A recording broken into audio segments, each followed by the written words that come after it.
আমরা জানি যে একজন বিদেশে ছিল গত 16 বছর 15 বছর ধরে, কিন্তু এইখানে এই ব্যবসার ভাগ, রিয়েল এস্টেট কোম্পানির নামে যে ভূমি দখল তারা করেছে তার ভাগ কিন্তু মালয়েশিয়া থেকে তারা ঠিকই পেত।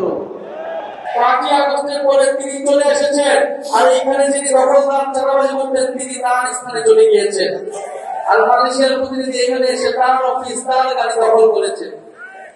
ফলে এই যে এক্সচেঞ্জ তারা করে জনগণের বিরুদ্ধে তারা সবসময় কাজ করে গিয়েছে।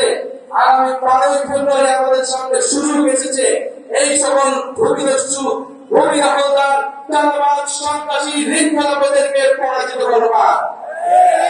আমরা আপনাদের সামনে ওয়াদা দিচ্ছি, কথা দিচ্ছি, এই অঞ্চলের অর্থনৈতিক বৈষম্য আমরা দূর করবো ইনশাআল্লাহ।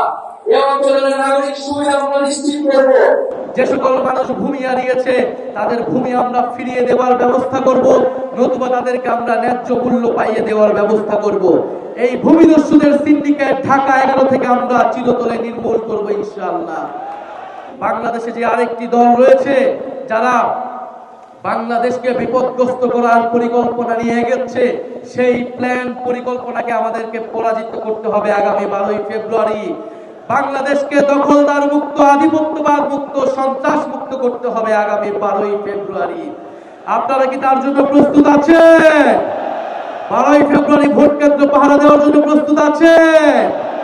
ইনশাআল্লাহ আমরা তরুণ যুব সমাজ সবাই প্রস্তুত আছি।